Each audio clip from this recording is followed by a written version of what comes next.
Republican presidential candidate Dr. Ben Carson joins me now from Cleveland. Sir, thanks for being with us. My pleasure. You just heard what Nancy and I were talking about. You've heard Donald Trump recently in the last couple of days. What is your take on all the controversy that Mr. Trump has stirred up? Well, I wish that somehow, as a society, we could reach a level of maturity where we could actually pass by something like that and talk about the things that are really important. You know, the Iran deal, for instance. Why is that good or why is that bad? And some of the real factors that really impact upon the quality of life and the future of this nation. And what is, so you think in your mind that this is distracting from some of the major issues that the Republican Party should be talking about? Absolutely, it's a distraction. I mean, what does this really mean for the future of America if we're going to spend all of this time talking about he said, she said, as opposed to what the real issues are? If we're that easily distracted, what will our enemies do? Now, sir, you've made some comments recently in the press about Donald Trump, about his comments about Senator McCain. You seem to support what he said in the past and in the last couple of days. I support his right to say it. I support everybody's right. You know, we had so many people who preceded us who gave their lives so that we could have freedom of speech and freedom of expression. We should not be trying to suppress that. And so you don't think that, as some people have called for Donald Trump to get out of the election, other news organizations have decided to cover him on their entertainment pages. You think he should remain in this race? Well, I think that's a decision that will be made by the people. And it seems to me that the people are speaking in some of these polls and saying that, no, they don't think he should get out. And, sir, I want to clarify something that you said recently. Do you believe that John McCain is a hero? Yes, I do. You do. And so Donald Trump, so then in that, if you believe that, then what Donald Trump said, does that sit well with you? If I heard him correctly, he very quickly came back and said that he did think he was a hero. Did I not hear that? Well, you know, he said he's a hero because he was captured. I think probably the best thing to do is to ask him, because I've heard him questioned several times over the last few days, including this morning.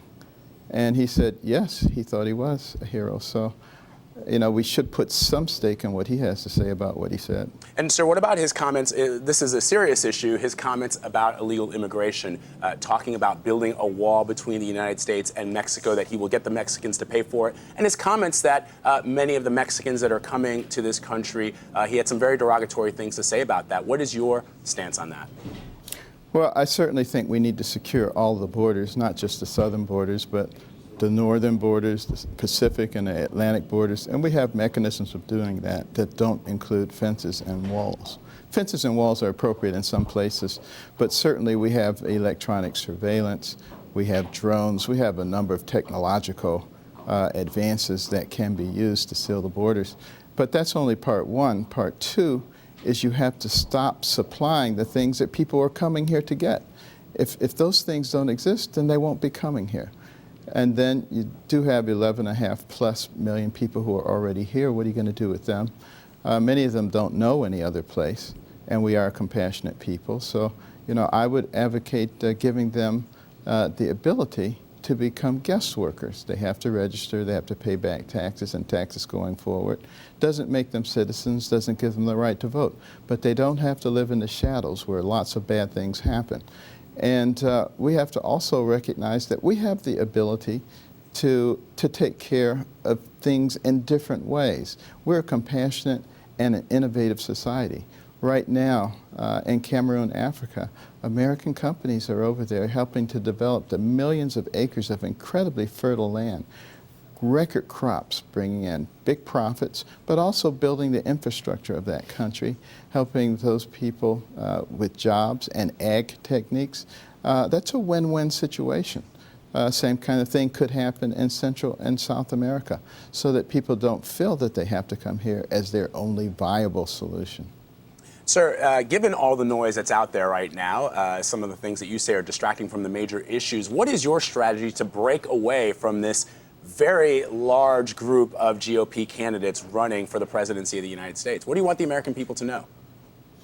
Well, I want them to know that I'm not a politician, and I'm not going to become a politician, and that the reason that I'm doing this is because my whole professional career was spent trying to improve the future for children.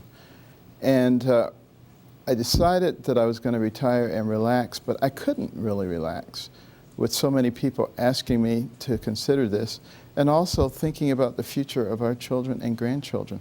What are we doing to them financially with the incredible debts that we are accumulating, with our failure to take lead on the world stage, with the divisiveness that is going on in our society? You know, we've become almost like rabid people. You know, all you have to do is look at any article and then go to the comment section. Within 5 comments, people are calling each other names and acting like third graders. Apologies to third graders. Dr. Ben Carson, thank you so much, sir, for being with us. We appreciate it. A pleasure.